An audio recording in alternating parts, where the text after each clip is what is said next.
na igawa ang kanyang mga kamay ng mabuting bagay upang siya'y may maibigay sa nangangailangan. Meron po talaga na mga Kristiyano na nung una ay talagang medyo may kakakatihan ang kanilang kamay at mata. Hindi nila maiwasan ang magnakaw, maging sa maliit man na bagay.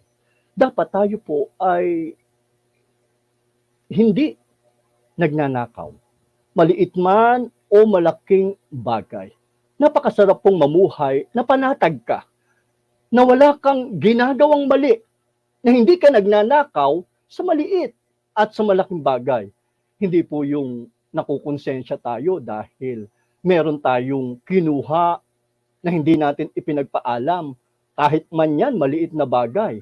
Meron pa rin niyang kurot sa ating konsensya na dahil dyan ay mabagabag tayo.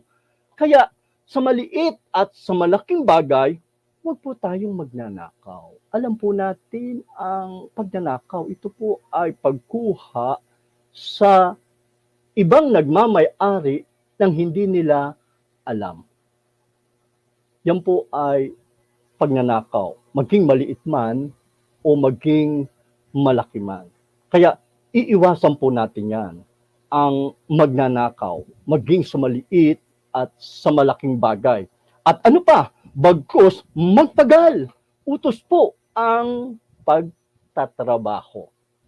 Kaya nga po, yung Mateo Kapitulo 6:33, datapwat unahin muna ninyo ang kanyang kaharian at ang kanyang katwiran. At ang lahat ng mga bagay na ito, pagkain, inumin, pananamit, ay pawang idaragdag sa inyo ng Panginoon.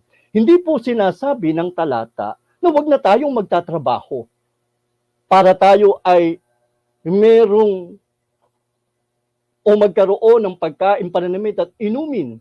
Kundi ang sinasabi lamang sa talata ay magiging priority natin ang kaharian o ang iglesia, ang katwiran o ang pagsunod sa kalooban ng Diyos.